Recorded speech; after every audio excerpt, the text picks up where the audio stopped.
Bismillahirrahmanirrahim. Assalamualaikum warahmatullahi wabarakatuh. Sugeng enjang para sutresna sedaya. Wonten pundi kemawon panjenengan sekeluarga telah tahipun. Mugia ing enjing menika panjenengan sekeluarga tansah pinaringan kelau kanugrahan ingkang langkung agung saking Allah Subhanahu wa taala.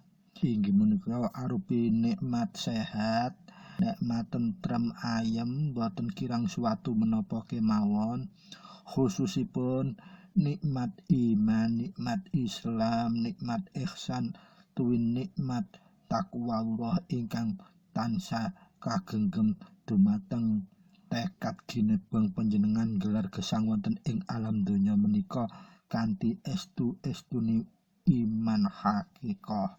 Inggih menika iman ingkang boten saged diwigatos kelawan umpama menapa kemawon.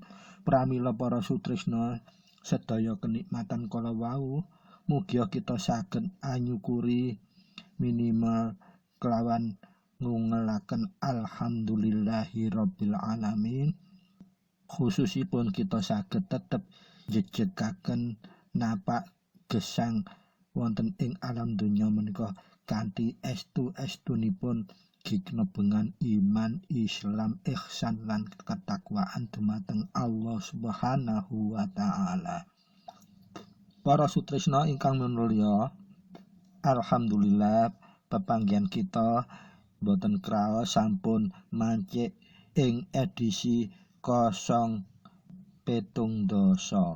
dan alhamdulillah menika kita saged tetep tansah berbagi kaweruh, berbagi pangertenan, berbagi pengalaman lampah, ilmu hak, ajaran luhur, ilmu hikmah, ugi pengalaman numindakaken lampah kasampurnan urip.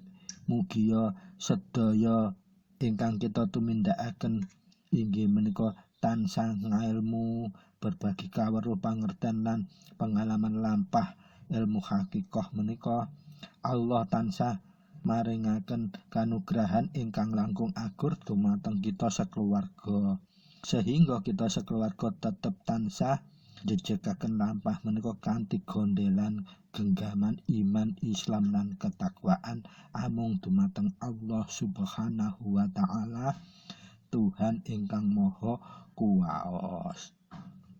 Para sutresna ingkang minulya, monggo kita miwiti bahasan kita ing edisi 070 menika. Kita melai ngerangkum inggih menika tata cara lampah panca laku kunci ngaurip mubarok ingkang mahanani menika dos pundi. Nah, keranten sedaya kaweruhan lan pangerten saha tata cara lampah secara praktis sampun kuku aturaken melai edisi 069 ngantos dumugi edisi 069. Pramila kagem ngeringkes ngerangkum ingkang paling sederhana, paling praktis dos pundi tata cara numindakaken laku kunci ngaurip mubarok angka setunggal ngantos angka gangsal boten nemahi kendala. Pramila ing edisi 070 menika kukuh badhe ngaturaken cara ingkang paling praktis inggih menika rangkumanipun tata cara nglampahaken panca laku kunci ngaurip mubarok ingkang mahanani. Para sutresna ingkang mulya, monggo kados biasanipun saderengipun kita bahas, kita tansah ngresepaken Fadilatul Umul Quran, Umul Kitab inggih menika Fadilatul Fatihah secara sesarengan. Keranten kelawan resepaken Fadilatul Fatihah sesarengan sabadenipun bahas tema ingkang badhe kita kupas.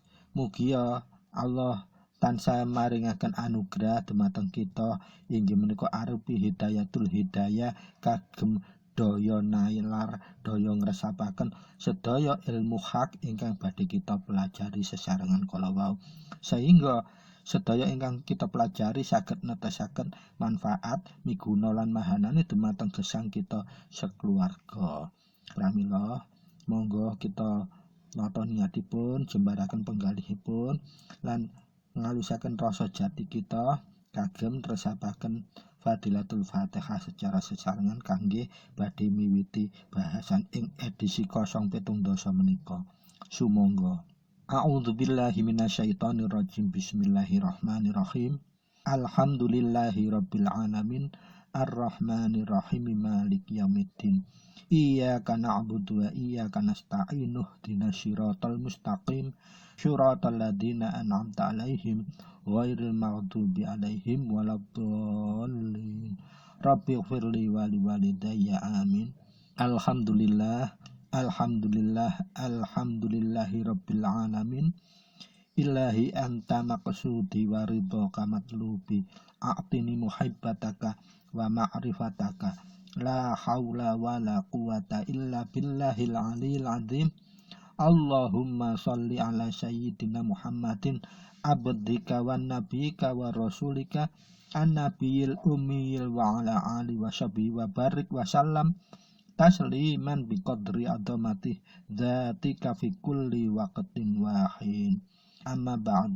Para sutresna ingkang minulya, matur nuwun sanget lawan ngresapaken Fadilatul Fatihah sesarengan kala wau. Mugia resapan Fadilatul Fatihah sesarengan kala saged dados jalaran Allah mandhapaken kanugrahan ingkang langkung agung dumateng kita sekeluarga, khususipun kanugrahan Hidayatul Hidayah kangge bahas tema ingkang edisi 017 menika inggih menika tata cara laku ingkang mahanani, laku panca laku kunci ngaurip mubarok menika.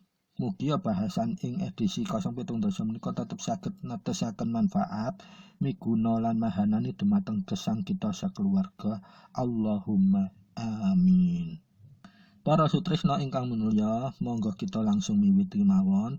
Pramila monggo kita tata niat kita jembaraken penggalih kita, beningaken kalbu kita, kalbun basirah kita, lan kita beningaken rasa jati kita alusaken supaya napa ingkang kita bahas saged netesaken manfaat migunana lan mahanani dumateng gesang kita sakeluarga. Para sutresna ingkang minulya, kagem patokan nindakaken lampah panca laku kunci ngaurip mubarok menika kedah dipun wigatosi, kita kedah dipun wasesoni. Inggih menika tata cara numindakake panca laku kunci ngaurip mubarok angka 1 hingga angka gangsal. Inggih menika keranten kunci mubarok menika merupakan ilmu hakikat sekaligus ilmu sepuh ingkang sampun dipun warisaken, merupakan warisan ajalan luhur saking para aulia Allah, inggih menika para wali-wali Allah ingkang nyebaraken agama Islam saantero donya menika erahipun Kekaisaran Ottoman, inggih menika Kesultanan Utsmaniyah nalika era pemerintahanipun dipun cepeng Pangeran Mehmet kalih. Ilmu menika inggih menika damel sarana nyiaraken agama Islam keranten wonten belahan dunia ingkang luas menika kuwata ilmu-ilmu kanuragan ingkang estu nggegirisi. Pramila ilmu panca laku kunci ngaurip mubarok menika dados ugeman para penyebar Islam saantero donya, khususipun eraipun Pangeran Mehmet kalih ingkang nyepeng kapemerintahanipun. Keranten ilmu panca laku ngaurip mubarok menika merupakan ilmu hakikat, lajeng ingkang versi Jawaipun dipun kembangaken dening Kanjeng Syekh Malaya, inggih menika Kanjeng Sunan Kalijaga sesebutan dintunipun, ugi dipun ugemi dening Raden Rangga Warsita keranten estu ngugeminipun lampah panca laku kunci ngaurip mubarok menika panjenenganipun Raden Rangga Warsita hasil netesaken ajaran ingkang kesahor sinebut wirid hidayat jati. Pramila ilmu panca laku kunci ngaurip mubarok menika fadilah ingkang utamanipun inggih punika amung kagem nggegem ridhonipun Allah. Tegesipun dalam nggelar gesangipun manungsa ing alam donya menika supados manungsa tansah nampi kanugrahan ingkang agung arupi ijin, redan, kenan saha ridhonipun Allah inggih menika kersanipun Allah dumateng sedaya tumindak lan tumindukipun kelawan lampah panca laku ihsan. Dados dalam menindakaken panca laku kunci ngurip mubarek menika kedah dipun saring ngangge laku akhlak inggih menika laku ingkang naminipun laku ihsan. Lah menapa laku ihsan menika panca laku ihsan menika inggih menika ingkang pertama jujur, ingkang angka kalih sabar, ingkang nomor 3 nrimo, ingkang nomor 5 telas asih, ingkang angka gangsal ikhlas. Lajeng numindakaken panca laku ihsan menika kedah kanthi ngalah, harus dengan cara ngalah. Pramila lajeng syarat supados bisa nindakaken ilmu hakikat panca laku kunci ngurip mubarek menika kedah saged biasaaken laku panca ihsan kala wau. Lan prasyarat utamane kagem nindakaken panca laku kunci ngurip mubarek menika kedah nglampahaken tarekat selama 83 hari utawi 83 dina dinten kita kedah nindakaken laku tarekat rumiyin. Ingkang pertama inggih menika kita kedah nindakaken tirakatan langkung 3 hari berturut-turut ing 3 dina 40-an. Panjenengan saged mirsani petunjuk pelaksanaanipun tata caranipun ing edisi video 030 kali. Lajeng masa lampah tarekat ingkang angka kalih inggih menika tirakatan laku arba'in ingkang pertama. Nah, panjenengan saged mirsani nyimak wonten ing video edisi 050 gangsal. Lajeng tata laku tarekat ingkang ketiga inggih menika tirakatan laku arba'in ingkang angka kalih. Petunjukipun wonten ing edisi video 058. Nah, sakbiburan panjenengan sampun lampah tarekat selama 83 hari menika 83 dinten menika menawi sampun ditindakaken minimal selama hidup 1 kali, insya Allah kita nindakaken panca laku kunci ngurip mubarek menika mboten wonten alangan, gangsar, gampil lan saged mahanani. Pramila para sutresna ingkang minulya, sedaya ajaran panca laku kunci ngurip mubarek menika intinipun ingkang jadi dasar inggih menika panca laku ihsan inggih menika jujur, sabar, nrimo, tresna welas asih, ikhlas lan ditumindakaken ngalah. Ugi dasaripun untuk kekuatan batin spiritual kita harus lampah tarekat selama 83 dinten inggih menika ingkang pertama tirakatan laku 3 hari berturut-turut tata caranipun ing edisi 030 kali, ingkang nomor kali tirakatan laku arba'in pertama inggih menika ing edisi 050 gangsal, lan ingkang ketiga tirakatan laku arba'in ingkang angka kali inggih menika ing video edisi 058. Nah, sakbibaran panjenengan sampun numindakaken kala wau, insyaallah panjenengan nindakaken panca laku kunci ngurip mubarek mboten kesulitan utawi kendala untuk bisa mahananinya.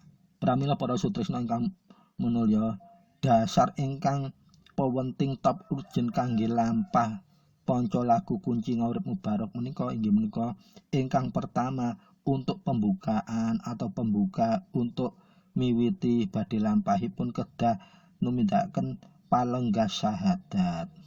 Nah, palenggah syahadat menika kegunaanipun kangge mbikak dasaripun wadah kasar lan wadah alus ing dalem tubuh kita menika supados trep napak jaluripun pendakianipun inggih menika lengipun gunakaken lengipun Kanjeng Nabi Muhammad sallallahu alaihi wasallam inggih menika Islam versinipun Rasulullah Muhammad sallallahu alaihi wasallam inggih menika versi terakhir dan versi penyempurna. Ingkang kita ketahui sedaya inggih menika Islam menika agama ingkang sampun dibawa mulai Kanjeng Nabi Adam ngantos dumugi Nabi ingkang terakhir inggih menika Muhammad Rasulullah sallallahu alaihi wasallam. Lajeng ingkang kita cepeng karena kita umatipun Nabi Muhammad pramila ling jalur pendakian kita menuju napak gesang ing alam donya damel jaluripun lintasanipun Gusti Nabi Muhammad Rasulullah sallallahu alaihi wasallam. Pramila untuk laku dasar panca laku kunci ngaurip mubarok menika kedah nindakaken pambuka inggih menika naminipun palengga syahadat rumiyin. Lajeng sikapipun dos pundi cara nindakaken laku palengga syahadat inggih menika intinipun laku menika langku kalian sila lenggah. Lajeng tangan kekalinipun numpu wonten ing lutut utawa dengkul telapak tanganmu. Dados posisi sila, kaki disilang, telapak tangan dua-duanya di atas lutut. Lajeng untuk laku palengga syahadat nalika kita sampun niat untuk ngelaken niat untuk laku palengga syahadat, tangan-tangan kedah dipun gerakaken nempel nutup wonten dada kiwa. Lajeng kita ngungelaken unanipun. Menika kangge nindakaken lampah palengga syahadat kangge buka saderengipun laku panca laku kunci ngaurip mubarok. Lajeng untuk semua laku kunci ngaurip mubarok 1 ngantos gangsal utawi dilampahkan sesarengan 1 sampai gangsal bersamaan. Ketika mau menyelesaikan harus kita tutup menggunakan paneges panutup. Laku paneges panutup inggih menika keranten menika ilmu ingkang hak, ilmu ingkang ndrawasi ageng perbawanipun. Kalau sudah selesai harus kita tutup supaya apa? Tidak membahayakan orang lain ataupun diri kita sendiri. Nah, khususipun supados lampah ingkang sampun dumunung wonten jiwa raga kita menika boten saged diothik-othik gaib jaba. Pramila lampah menika kedah ditutup kalian paneges panutup. Paneges panutup menika kodenipun 02 ingkang lampah palengga syahadat kodenipun 01. Laku kode 02 menika naminipun laku gembok utawa laku nyegel gawe ngamanno gaib ingkang sampun mlebet wonten jiwa raga kita supados boten bahayane awake dhewe lan wong liya lan boten saged diothik-othik gaib jaba. Lah, sikapipun nglampahaken paneges panutup nika sami kados palengga syahadat nanging telapak tangan kananipun, tangan tengenipun nempel dhateng ulu hati. Dados menawi kala wau nempel ing dada kiri kantun geser nganan sekedhik pas tetep teng ulu hati dikendelaken. Dados nutupi ulu hati. Menawi ingkang palengga syahadat nika di hati sanubari utawa kolbun basira utawa tempat dunungnya semua kebenaran. Lajeng ing paneges panutup nika geser ing ulu hati utawi kolbun latif, tempat bergetarnya semua fokus utawa konsentrasi. Jadi kalau membuat konsentrasi itu harus mata batin kita mengarahkan di ulu hati. Kalau untuk kegaiban kita mata batin kita arahkan ke fuso. Sabibaripun kita sikap matrap paneges panutup kita kantun ngungelaken unanipun. Nah, unanipun mangke kukuh menika saringan menika kukuh cantemaken wonten kolom deskripsi supados saged dipun pelajari ingkang wigati.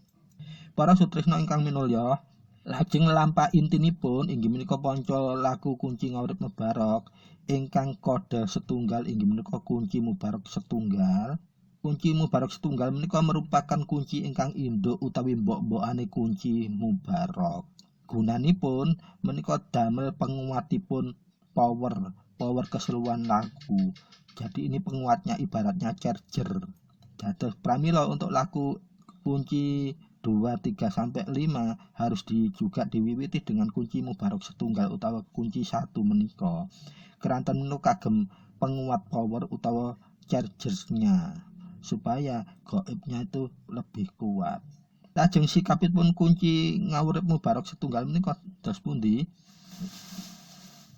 Monggo dipigetosi untuk kunci mubarok 1 utawa kunci 1 menika lenggahipun nggih tetep sila, tangan kalinipun lajeng dipun angkat sabibaripun kita ngungel niatipun, ya Allah, niat ingsun lampah kunci mubarok setunggal nyuwun ridho panjenengan. Lajeng tangan kekalih menika diangkat seperti orang berdoa memohon, ananging jari telunjukipun nempel dhateng pucukipun alis ingkang paling cidhek kalian kuping. Dados kaya orang menengadah doa, tetapi jari telunjuk kita menika nempel ing alis kiri dan kanan masing-masing, anggang-anggang. Nah, sak bibiripun nempel menika kantun ngungelaken unenipun. Lajeng kunci ingkang angka kalih inggih menika sinebut Asmaul Haq. Gunanipun kunci kalih menika ibaratipun password asma hak. Dados laku menika ibaratipun kita genggam HP, tapi untuk menjalankan aplikasi ponco laku kunci ngawurip mubarok, kita kedah saged tembus passwordipun. Lah passwordipun menika naminipun kunci kalih inggih menika sinebut Asmaul Haq. Nah, Asmaul Haq menika inggih menika pun asmaipun Allah ingkang nggadhahi sedaya sifat segala maha.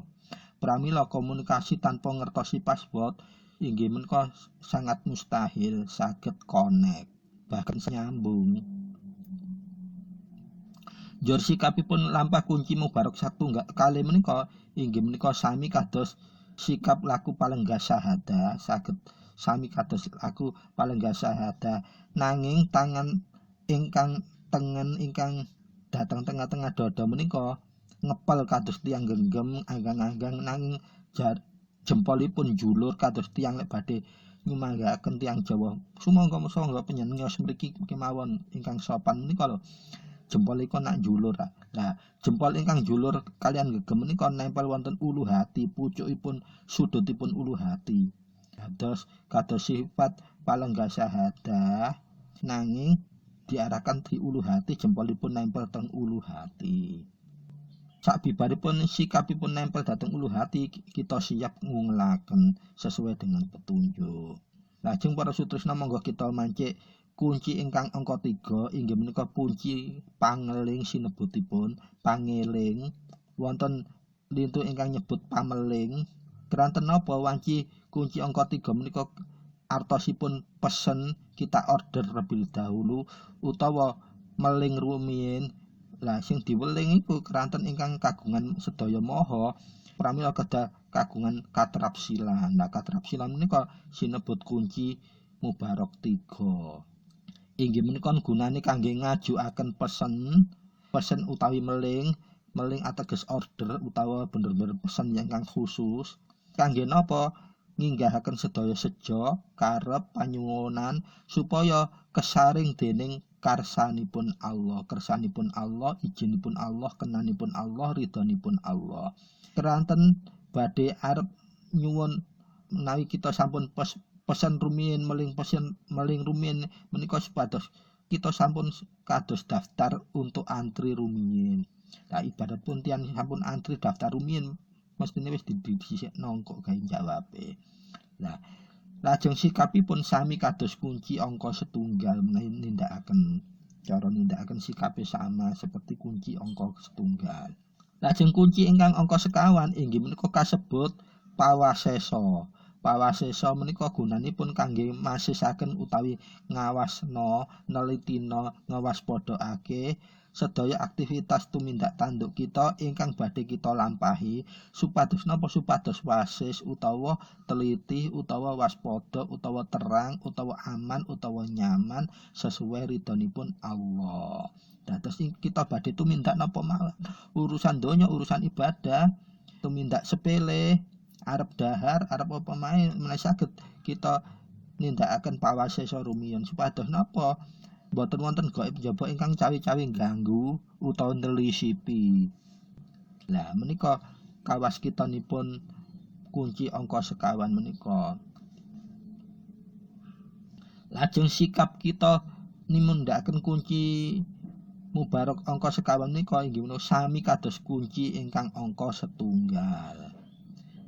Kados tiyang ndonga nengada nanging telunjukipun nempel dhateng alis. Kunci ingkang pok-pokan inggih menika kunci ingkang angka gangsal inggih sinebut kunci panyingkir. Keranten gunanipun lampah menika ingkang angka gangsal menika kangge wanci kangge nyingkiri ingkang pertama nyingkiri menika ateges kita ngadohi. Nah, teges ngadohi menika menawi kita tasik sempat saged ngadohi. Lah menawi sampun kepepet boten saged ngadohi menika maknanipun nyingkiraken utawi napa ngedohake. Lah ngedohake menika wonten kalih kemungkinan ngedohake jarakipun supaya enggak nyidak utawa ngedohake nglenyapake nyirnakake. Nah menika terserah Allah piyambak ingkang milihaken yang terbaik untuk kita, mana yang diridhoi. Tapi kewajiban kita hanya ngempakaken kunci angka gangsal kangge nemahi panyingkir sedaya energi ingkang negatif, hal-hal yang tidak baik supaya menjadi hal yang terbaik untuk kita karena menerima ridhoipun Allah.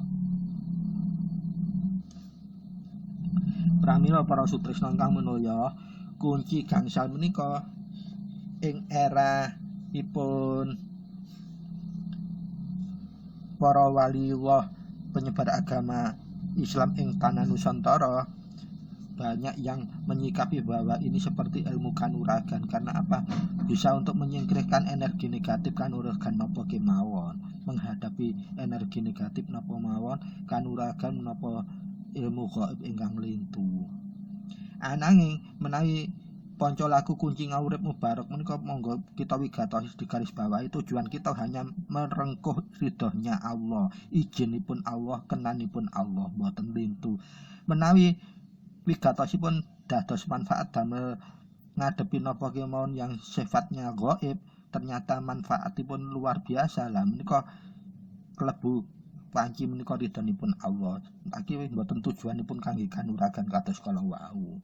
Pramila para sutresna, kunci setunggal ngantos kunci gangsal menika insyaallah sampun lengkap mendekati sampurna untuk mawas kita nih sedaya kahanan yang harus kita tapai ing alam dunya menika cukup ngagem bekal 5 kunci mubarak menika.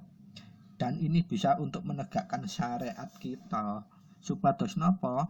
Kita badhe salat, kita lampah kunci angka sekawan inggih pawasesa menika. Supaya apa? Salat kita bisa khusyuk, tawaduk, tumakninahipun nyepeng. Kita badhe dedonga wonten bebaya napa kemawon, kok gak enak sih kateh budal kerja, kok gak nyaman. Kita ngagem kunci pawasesa. Nanging sedaya lagu kunci menika kedah dipun miwiti palenggah syahadat kaping kaline kunci ingkang angka 1. Kranten kunci angka 1 menika merupakan penguat power utawa chargeripun lagu. Pramila para sutresna, monggo kita wigatosi salajengipun untuk kita sudah tahu masing-masing fungsi kunci 1 ngantos gangsal, lajeng kita sampun mangertosi sikapipun cara penindakaken. Ingkang kunci angka gangsal menika sikapipun inggih menika tangan tengen driji telunjukipun kaya wong ngacung. Nah, dados sikapipun tangan tengen driji tengen menika telunjukipun kaya wong ngacung lan pucuke posisine ing ngarepe fuso. Dados menawi kunci-kunci lintu menika yang 1 sampai sekawan menika mboten sami kalian kunci ingkang gangsal. Kranten menika ibarat perisai dan penangkis. Pramila sikapipun benten piyambak. Dados menawi kunci gangsal menika sikapipun kita awalipun saderepun ngungelaken punanipun tangan kakalipun ing inggilipun lutut utawi ndukure dengkul, nanging badhe numindakaken sabibaripun niat. Ya Allah, niat ingsun nindakaken kunci ngaurip mubarak angka gangsal nyuwun ridhonipun ya Allah. Lajeng tangan kita yang kanan bergerak, yang kiri tetap di atas lutut, yang kanan bergerak inggih menika kalian drijinipun kados tiyang ngacung diarahkan di depannya fuso, di depanipun ndukure alis, ndukure irung menika, tapi anggang-anggang menika artosipun boten nempel di fuso. Dadi kaya wong anu awas lah kados ngaten lho. Tangane telunjuke ngacung, kados ngacung, tapi dideleng nggih ngarepipun fuso. Let 5 jari, boten nempel dadosipun. Nah, sabibaripun sikapipun ngaten, kita langsung ngungelaken punanipun kunci gangsalipun. Kelawan kalem-kalem diresapaken teng manah, dipahami maknanipun, apalipun di luar kepala kedahe. Nah, pramila para sutresna, sabibare panjenengan sampun masesoni, masketani, migatosi edisi 070 menika monggo panjenengan saged siap untuk nindakaken kanton napa hidup kita ini penuh misteri. Kita tidak akan tahu di depan apa yang kita lakukan tuh hasil tidaknya, terus kendalanya apa, terus hasilnya bagaimana, kita tidak akan bisa mengetahui dengan pasti. Pramila untuk masa soni menika kita harus punya pegangan ilmu ingkang naminipun ponco laku kunci ngurip mubarok satu ngantos gangsal menika. Kenatan menika warisipun para wali-wali ingkang agung, tingkatipun waliullah donya. Keranten yang memulai ilmu ini adalah waliullah yang menyebarkan agama Islam seantero donya, boten seantero Nusantara lho nggih, seantero donya. Nanging versinipun tasih versi sedaya ngangge tulisan seratan Arab pego, boten wonten harohatipun.